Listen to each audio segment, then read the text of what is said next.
Has Daniel Jones earned the right to have job security as the Giants quarterback? And the answer, and the only acceptable answer, is no, of course not. Now, let's start with this. If you judge Daniel Jones by the content of his performance that he has been able to provide in the NFL, you know what he should be doing right now? Updating his LinkedIn page and seeing if he can get a job in the private sector. The fact that Jones is not on thin ice is actually a reward for one thing and one thing only. The fact that he was highly touted coming out of college. That's it. Period. Stop. End of story. If Daniel Jones had been drafted in the second round, third round, fourth round, fifth round, etc., then we wouldn't even be having this conversation. But there are people in high-ranking positions with the New York Football Giants that must squeeze something. They have to save face out of the toothpaste tube that is Daniel Jones.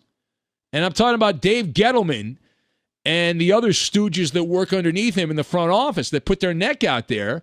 They thought they were getting a top-notch item. The Gettleman and the Giant brass were like, hey, we're going to Bloomingdale's, right? We're going to get a nice Gucci bag at Bloomingdale's. And then it turns out that it's like the old days in New York City where you go to Times Square and you purchase the counterfeit version and it comes apart as soon as you get to JFK to go on the plane back home. It's that kind of thing. And how many mistakes must Danny Dimes make before someone who made the mistake of drafting this guy in the first place is like, all right, let's see the light. Why don't we see the light? Check yourself before you wreck yourself, I would be the phrase here. Daniel Jones has played 21 games. He started 20. That is a big enough sample size. It's not small. It's big enough where you can say, okay, the guy's played over a year in the NFL. Is he showing signs of improvement? No. Does he have the it factor? No. With rare exceptions, within a year and a half, whether or not a guy's got it or not. We're not quite at that exact point, but we're close enough.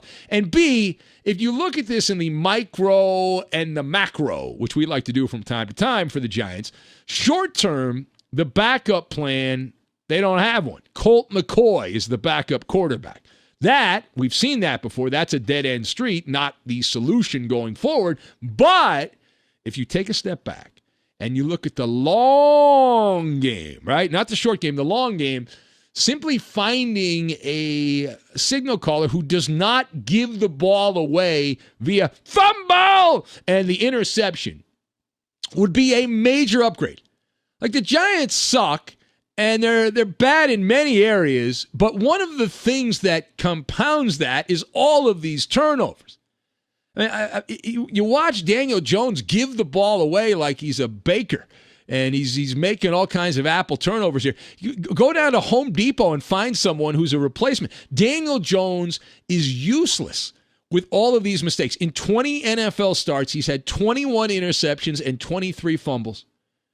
Think about that. 20 NFL starts, 21 interceptions, 23 fumbles. Now, fumble is a 50-50 proposition. He hasn't lost all of those fumbles, but every time you fumble, the assumption is you have a 50% chance of losing said fumble. So that's 44 mistakes, big mistakes, in 20 starts.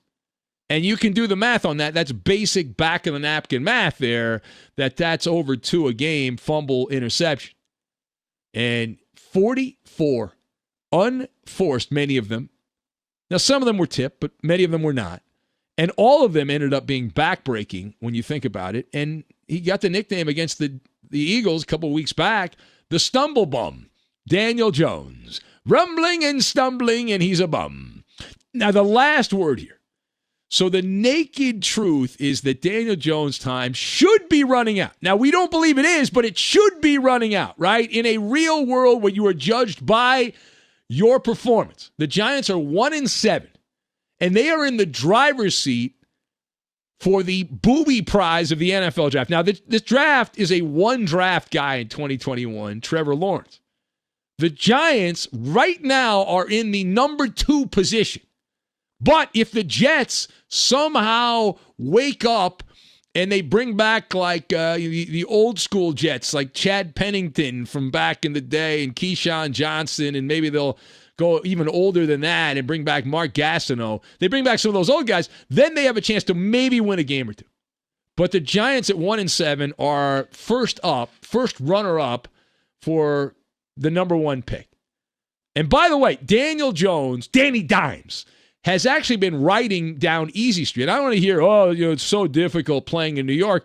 What has been missing from the equation with the Giants? The fans, right? They've been banned from the Meadowlands complex there because of COVID. Can you imagine the boos that would be raining down on Daniel Jones if he was playing in front of a live audience in Jersey? My God. It would add another layer of vitriol. It would be great. Now, patience is wonderful. I don't have much of it, but many other people claim to have a lot of patience. But I thought this was all about results, and you've got a new coach and all that. You brought in Joe Judge, and I like Joe Judge. I think he's going to be decent, but you got to get results here. And Jones, he has playmakers around him. This is a thing that bothers me. All of the excuse makers, right? Oh, he's a victim. He's a victim of circumstance. He got drafted by the Giants. Oh, it's so hard. It's so hard playing for the Giants. Listen, wake up. If you look around, Golden Tate is a very productive, very good NFL receiver. Evan Ingram appears to be a pretty good pass catcher as well. And Danny Dimes had Saquon Barkley before he got hurt. Not exactly mincemeat. And I peek over and I look at Joe Burrow in Cincinnati, another highly decorated quarterback who was the number one pick. Who do you think has more playmakers? Because I believe that the Giants have more playmakers because Golden Tate is better than any receiver the Bengals have. A.J. Green's washed up. He's washed up. Golden Tate is a more productive pass catcher. Evan Ingram is a pretty good playmaker as well. Look at who Joe Burrow is throwing the ball to. T. Higgins, Tyler Boyd, and a tight end by the name of Drew Sample. Not exactly wake up the echoes, right? And Burrow is making delicious ice cream sundaes out of dog poop. And Daniel Jones is taking that fertilizer that he's got, and he's eating it. He's not making it into anything else. And some guys just have what it takes, and other people don't. And as the mayor of Realityville, you know who Daniel Jones reminds me of? He doesn't remind me as a player of Eli Manning. He's obviously ripping off the Eli Manning cadence and the sound bites and all that. It sounds just like Eli Manning. But as a player, he reminds me of Jameis Winston. And that is not a compliment. Jameis Winston 2.0. Not exactly a ringing endorsement.